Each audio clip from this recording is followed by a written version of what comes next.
Okay, let's unpack this. We have a massive stack of notes here today, and honestly, looking through it, we are staring at one of the weirdest, most fascinating paradoxes in American culture. I mean, it really is. It's a completely bizarre trajectory. We're looking at the life of a man who started his professional journey as a puppeteer for children with disabilities. Right, a puppeteer. Then moved on to bartending at a grimy, sweat-soaked punk club in New Jersey. And somehow, through a series of just bizarre left turns, became arguably the most trusted newsman of his entire generation. It doesn't track at all. If you were looking at his CV in 1987, you'd see shelf stalker, caterer, and failed soccer player. Failed soccer player, right? You definitely would not see legislative force on Capitol Hill or, the conscience of a nation. Exactly. And that's our mission for this deep dive. It isn't just to list his greatest hits or, rehash old Daily Show clips. We really want to trace the actual mechanism of that evolution. Yeah, how does that happen? How do you go from Jonathan Stewart Leibowitz, the college jock, and by his own admission, stoner, to the cultural icon, Jon Stewart, and then finally to this, gray-bearded activist who literally shames Congress into passing healthcare bills? And what's fascinating here and what the sources really dig into is that this isn't just a biography of a comedian. It's really a deep dive into the evolution of satire itself. Oh, that's a great way to put it. We're going to see how Stewart took a format that was originally designed for what he called schnicks and giggles, just dumb jokes about headlines, and he weaponized it. He turned it into a legitimate tool for accountability. We've got everything here: biographical records, transcripts of his most legendary takedowns, the oral histories of his show, and all the details on his advocacy work. We're going to cover the media wars, the fights with CNN, the battles with Fox News. And the moment he stopped joking and just started screaming at senators on Capitol Hill? Yes. And that transition is absolutely key. How does a guy who makes, let's be honest, penis jokes for a living end up being the only person in the room who seems to genuinely care about 9/11 first responders? That's the question that just keeps coming up in all the material, isn't it? It is. So let's rewind all the way back. Before the gray hair, before the oversized suits of the late 90s, we're in New York City, 1962. Jonathan Stewart Leibowitz is born. Right, born in Manhattan, but he grew up mostly in Lawrenceville, New Jersey. And if we really want to understand the anger, the skepticism, and that specific outsider energy that defines his comedy later. You have to start with his childhood. You have to start there. His family is Ashkenazi Jewish. Parents immigrated from parts of Europe. But the home dynamic was, let's just call it strained. Strained is putting it pretty politely. According to the biographies, his parents divorced when he was 11, and the fallout from that was just heavy. He became largely estranged from his father, Donald. And this isn't just a footnote in his story. It really defined his identity. I mean, we all know him as Jon Stewart, but he dropped his surname, Leibowitz, specifically because of this relationship. Which is such a crucial detail. It is, because for years, critics, and frankly, some anti-Semitic detractors, they claimed he changed his name to Stewart to hide his Jewish heritage. The old Hollywood move to make yourself more palatable to the mainstream. Right, the whole too Jewish for TV narrative. Exactly. But Stewart has been incredibly explicit that that wasn't the motivation at all. He actually joked about it later, saying that Stewart isn't exactly a great stage name if you're trying to hide being Jewish. Sounds like your accountant. It sounds like the guy who does your taxes, yeah. But he was very clear about the real reason. He said, and this is a direct quote, "There was a thought of using my mother's maiden name, but I thought that would be just too big a fuck you to my dad." Wow. So it wasn't about erasing his heritage. Erasing Leibowitz was a specific act of rebellion against his father. It was a specific rejection, yes. He later legally changed it in 2001, but he'd been using Stewart professionally for years before that.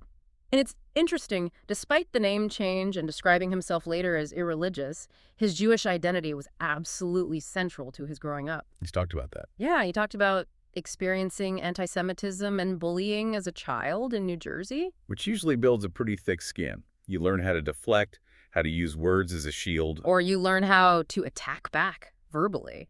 There's a specific kind of defensive armor you build when you're the outsider kid in a rougher neighborhood. You become quick-witted because you have to be. Now, here is where the sources completely threw me for a loop. Because when I picture Jon Stewart, I picture the guy scribbling on blue cards at a desk. I picture an intellectual, a comedian. I do not picture a jock. No, it doesn't fit the image at all. But the records are clear. He was a serious college athlete. He really was. He went to the College of William and Mary, and he wasn't just, riding the bench or handing out water bottles. He was a starter for the men's soccer team for 3 years. It's out.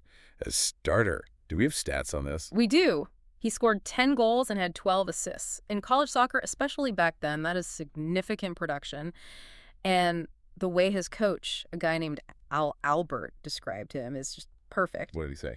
He called him feisty and athletic. Feisty? Of course he did. Yes.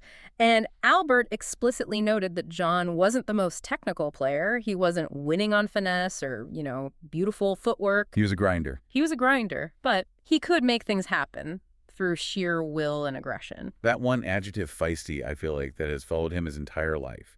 Even when he's sitting in a suit interviewing a diplomat, there's that scrappy midfielder energy. Totally. Like he's ready to slide tackle someone if they lie to him. It's the exact same energy. He's always looking for the opening, looking for the weakness. Academically, though, he was a bit more aimless. He started in chemistry, which is just hard to imagine. Jon Stewart in the lab coat? No. Right. Then he switched to psychology. But by his own admission, his college career wasn't exactly scholarly. How did he describe it? What was the quote? He summed up his entire college experience as waking up late, memorizing someone else's notes, doing bong hits, and going to soccer practice. The classic American liberal arts experience. Yeah. But okay, after graduation in '84, he hits what we can definitely call the wilderness years. And looking at this list of jobs, it is eclectic. It's the definition of drifting. He didn't move straight to New York to be a star. He stayed in New Jersey. He worked as a contingency planner for the New Jersey Department of Human Services. A contingency planner? What does that even mean? I have no idea. But I can't picture Jon Stewart doing it. He was also a contract administrator, a caterer, a shelf stocker at Woolworths. Oh, the Woolworth story is great. You have to tell this one. He actually got fired. By his own brother. His brother Lawrence was his manager. Unbelievable. He calls it one of the scarring events of his youth. Imagine getting canned by your own sibling at a convenience store. But the most pivotal gig during this time, the one that I think really shaped his worldview, was bartending at City Gardens. Okay, set the scene for us. What was City Gardens? This wasn't some quiet cocktail lounge. This was a legendary hardcore punk club in Trenton, New Jersey. We're talking Dead Kennedys, Black Flag, GWAR, the Butthole Surfers. The real deal. Oh, yeah.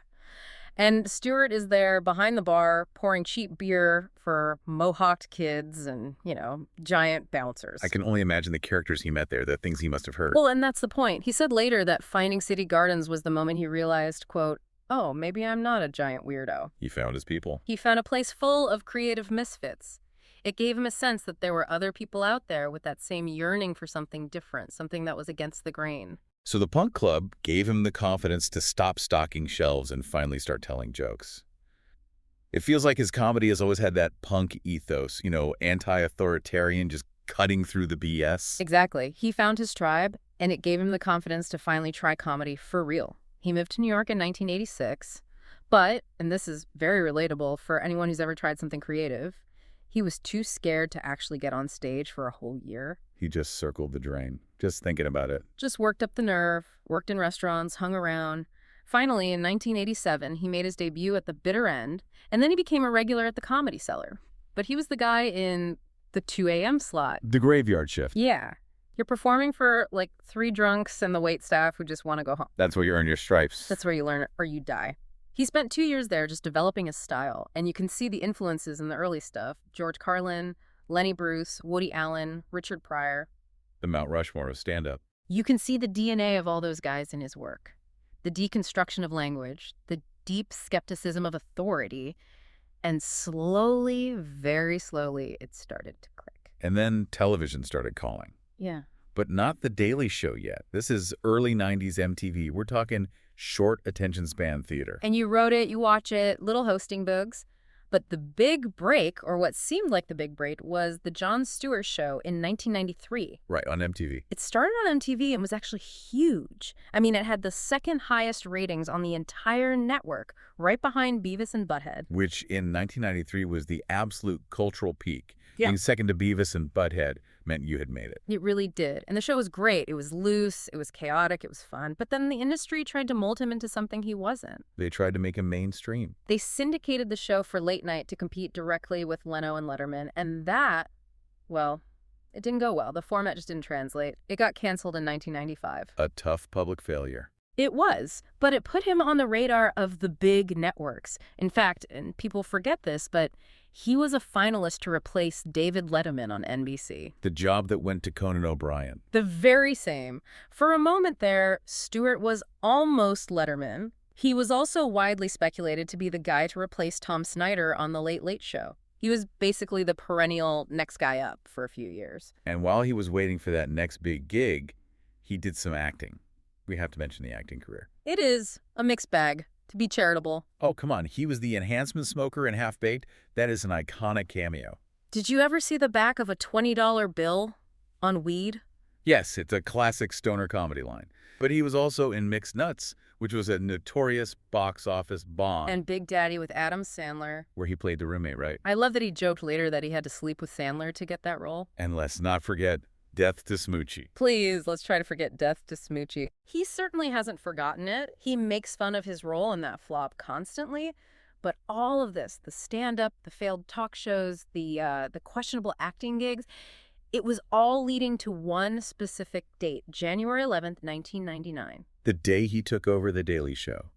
Craig Kilborn left, and Jon Stewart sat in the chair for the first time. And he told his first guest, Michael J. Fox, "This is my bar mitzvah." And it really was a coming of age for him. But we have to remember, and this is crucial context for you to have, the show he inherited wasn't the political juggernaut it became. Not at all. It was, in his own words, just schnicks and giggles. It was just poking fun at the news in a really superficial way. It wasn't about the news media yet. It was jokes about, how an anchor's hair looked or a funny typo in a newspaper. Precisely. But Stewart brought a different energy. Almost immediately, he started asking, why are they telling us this? He was critiquing the premise of the news story itself. The subtext. The subtext, exactly. And critics at the time noted that he wasn't just being cynical. He was offering insights that serious news formats weren't allowed to offer because they had to, slavishly cling to official accounts and access journalism. Stewart didn't have to play by those rules. And then the entire world changed. September 11, 2001. This is the defining moment, not just for the show, but for him as a public figure. The show is based in New York. They were off the air for 9 days. The first show back, September 20th. I remember watching it. No intro music, no welcome to The Daily Show. Nothing. Just Stewart at his desk, visibly shaken, holding a pen, just trying to keep it together. And he gave that speech. I remember reading about this. He described the view from his apartment downtown. He did. He talked about how his view used to be the World Trade Center and now it was gone, but then he flipped it. He said, you know what the view is now? The Statue of Liberty. The view from the south of Manhattan is now the Statue of Liberty. You can't beat that. That is. It gives you chills, Yeah. honestly. Even just hearing it now. It completely solidified a bond with the audience. He wasn't just the snarky comedian anymore. He was grieving with them. He was vulnerable. And from that point on, the show had a moral center. It became essential. It became essential viewing not just for laughs, but for processing the insanity of the post-9/11 world. And it became a cultural institution. Indecision 2000 and Indecision 2004, the election coverage, won Peabody Awards. And look at the talent that came out of there. They call it the tree. Stephen Colbert, Steve Carell, John Oliver, Samantha Bee, Ed Helms, Rob Corddry. I mean, it's an unbelievable legacy of talent. A murderer's row of comedy. They created a whole new language of satire. And then there was the book, America, the book. Oh, the mock textbook? I had that. It was on every college kid's coffee table. Everyone had that. It was a massive bestseller. It just satirized the entire democratic process. But as his fame grew, so did his criticism of the apparatus that was supposed to be covering that process, the 24-hour news cycle. This is where he stops being just a comedian and really starts being a watchdog. He seemed to genuinely hate the way cable news operated. He viewed it as theater, just theater that prioritized conflict over information. He saw it as noise designed to make people angry and scared. And the prime example, the moment that I think is etched in internet history forever, is his appearance on CNN's Crossfire in 2004. Oh, man. With Tucker Carlson and Paul Begala, I've seen that clip 100 times. Stewart walks in, and they think he's going to be the funny monkey. Totally. They think he's there to promote America, the book, and crack a few jokes at their expense. Exactly. They prod him. Tucker Carlson is wearing his little bow tie, trying to be snide. They keep saying, come on, be funny. And Stewart just refuses. He drops the persona completely. He looks at them and he says, I'm not going to be your monkey. You can just feel the air go out of the room. And then he tells them, flat out, stop hurting America. It wasn't a joke. It wasn't a bit. He called them partisan hacks. It was absolutely brutal. He told them that their job was to have a debate, but what they were doing was theater. They were helping politicians spin lines rather than challenging them on the facts. And Carlson tries to insult them, right? He says something like, I think you're more fun on your show. And Stewart instantly shoots back, you're as big a dick on your show as you are on any show. Ouch. The audience just gasped. And the crazy thing is, it actually worked, didn't it? It worked. CNN canceled Crossfire a few months later. The network president at the time actually cited Stewart's critique as a valid point in the cancellation announcement. That is immense power for a fake news host. He literally shamed a major news network into taking one of its flagship shows off the air. And he did it again with CNBC during the financial crisis in 2009. Right. This is when everyone was losing their homes, their pensions. And Stewart went after CNBC for giving terrible investment advice and completely missing the crash. He felt they were treating the stock market like a game show while real people were having their lives ruined. And that led to the Jim Cramer interview, which was maybe one of the most high-tension interviews I've ever seen. Stewart wasn't yelling. He was just methodically playing clips of Cramer recommending stocks like Bear Stearns right before they completely tanked. He brought receipts. He brought all the receipts. And Cramer was visibly sweating. He actually admitted the network could do better. Stewart wasn't letting him off the hook with a joke. He held his feet to the fire for the entire segment. And then, of course, there was Fox News. The meanest sorority in the world, as he famously called it. The feud with Fox News was constant. I mean, it was the engine of The Daily Show for years. He called out Sean Hannity for using misleading footage. Oh, I remember this.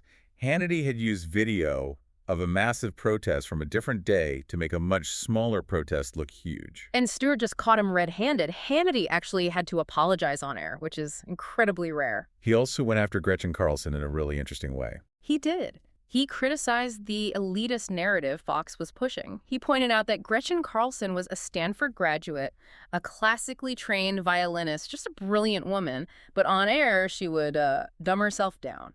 Right. She'd pretend she didn't understand simple words. Exactly, to appeal to this idea of the common man. And Stewart saw that as just cynical manipulation of the audience. So he's fighting the media on one front. He's the watchdog. But then he opens a second front. Direct advocacy. This is where he leaves the desk and actually goes to Capitol Hill. And this is where the whole I'm just a comedian defense completely falls apart. You know, for years, whenever people criticized Stewart for being biased or unfair, he would say, hey, the show before me is puppets making crank phone calls. Relax. The clown nose on, clown nose off defense, as he called it. Exactly. But you can't say I'm just a guy telling jokes when you are personally lobbying members of Congress to pass major healthcare legislation. We're talking about the 9/11 first responders. Yes. The Zadroga Act. In 2010, the bill to fund healthcare for Ground Zero workers was deadlocked in the Senate. These were firefighters, police officers, construction workers breathing in pulverized concrete, glass, and God knows what other toxic chemicals. And they were dying of cancer. They were dying, and Congress was stalling. Nobody in the mainstream media was paying attention. They had all moved on. So what did Stewart do? He dedicated an entire show to it. He didn't do a monologue about the day's news. He brought on 4 first responders. He just sat there and let them tell their stories. He showed the human cost of the political games. And 3 days later, the bill passed. It completely broke the deadlock. His show shamed them into action. But it wasn't a one-and-done thing. The fight wasn't over. He had to go back in 2019 because the fund was running out again. The victim compensation fund was expiring. And this testimony, I mean, if you haven't seen it, you absolutely have to go find it on YouTube. It is searing. Set the scene. He's in a House Judiciary Subcommittee room that is half empty because many lawmakers didn't even bother to show up. And Stewart is visibly angry. He's not performing. He is trembling with rage. You have the quote here. He points to all the empty chairs and says, "Shameful. It's an embarrassment to the country. Your indifference costs these men and women their most valuable commodity, time." He just shamed them. He told them that while they tweet "Never Forget" every September 11th, they were actively forgetting the people who were there. He said they should be the ones begging the first responders for forgiveness, not the other way around. And what was the result?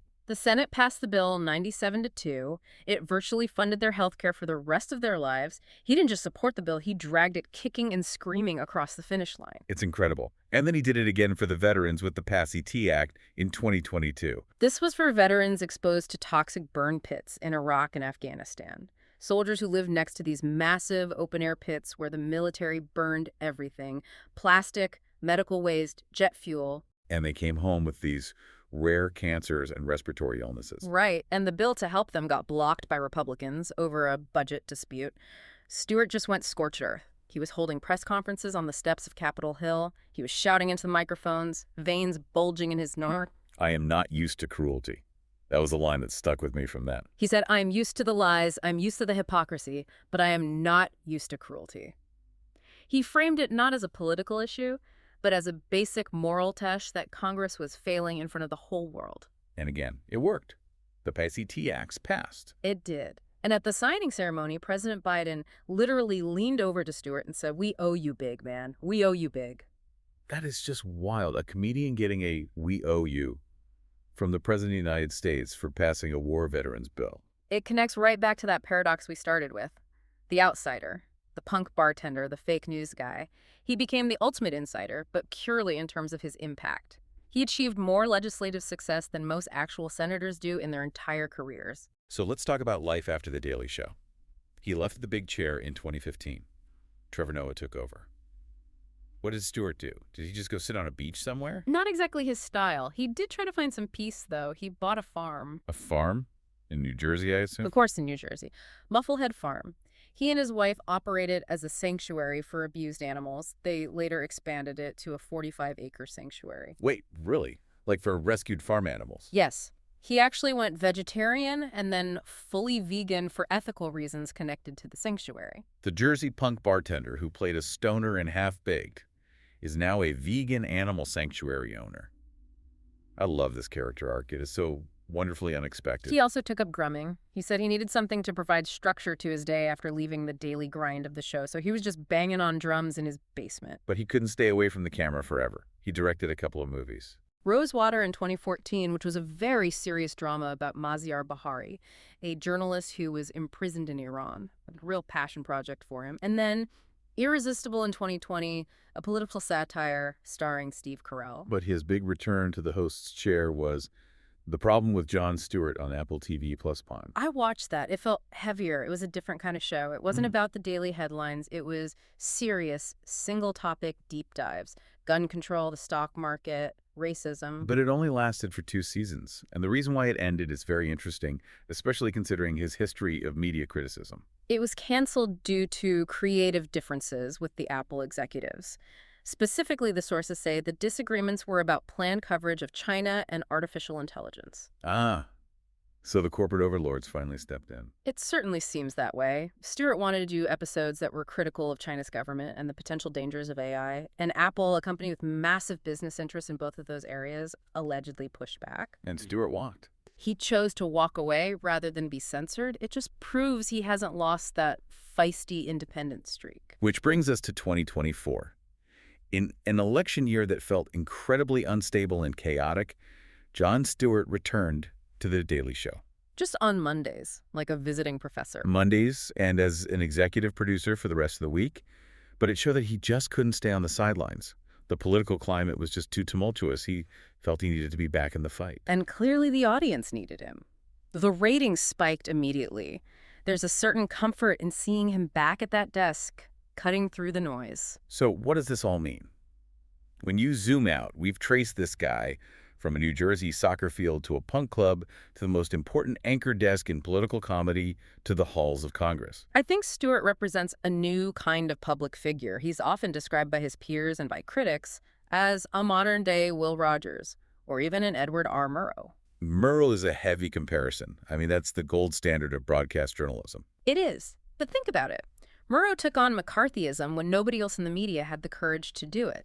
Stewart took on the absurdity of the 24-hour news cycle and the moral rot of legislative inertia when nobody else was effectively doing it. That's a fair point. He proved that satire isn't just about blowing off steam or making people laugh. It can be a genuine mechanism for tangible legislative change. But he always insists he's just a comedian. He falls back on that shield. He says his show is just puppets making crank phone calls. That's his cover. It's his license. It allows him to say things that traditional journalists can't or won't say, but his actions completely betray that defense. He consistently demands higher standards from journalists than they demand of themselves, and that leaves us with a really provocative thought to end on. Okay, lay it on us. If Jon Stewart, a comedian, a guy who starred in Death to Smoochie, is the most effective truth teller and legislative advocate of his generation, what does that say about the failure of our traditional institutions? Has journalism failed so badly that we now need a jester to do the king's job?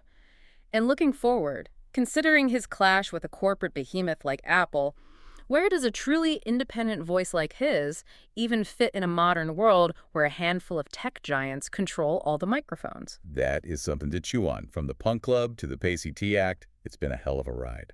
Thanks for listening to this deep dive into the life and legacy of Jon Stewart. It was a pleasure. We'll see you next time.